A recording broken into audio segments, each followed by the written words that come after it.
Hi everyone, this is Edo from Framer, and today I want to show you how to set up an empty state for a CMS collection list in the canvas. As you know, the number of items in a collection list can change.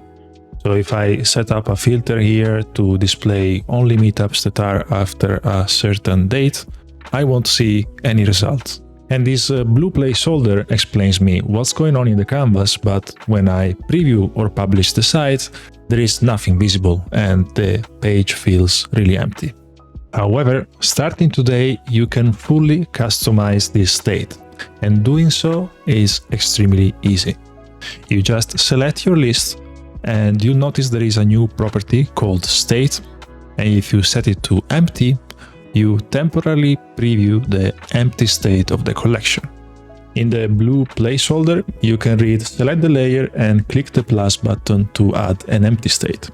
So I'm going to do just that, and my empty state layer is added. Now, before having fun in completely customizing this empty state, I just want to show you how it's set up. There is a visibility condition already set for you, which reads like this. When the number of visible items within the collection list equals 0, the empty state is visible, and when it doesn't, it's not.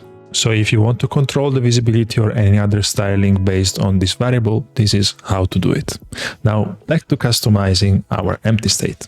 I'm going to increase the height to 400 and then change the tint to be white and 4% opacity. Typing in no meetups planned, quick style update, and adding a subline that reads want to host one in your city, apply to become a host. And there it is.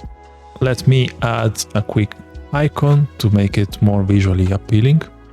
I'm going to make it a bit bigger and search for something like users. I'm going to pick this one. And lastly, I want to add a button to make this also useful. So I'm going to type in become a host and add a link to the related page. Now, when I hit done, I'm going to exit this empty state editing mode. So I see my collection items again, with the big difference from the beginning that if I select my collection list and I add a filter that doesn't produce any results, my empty state is now visible, not only in the canvas, but also in the preview and in the published site, with all my customization and links working. This addition is just the beginning in making your collection lists feel more dynamic. So stay tuned for more updates and happy building.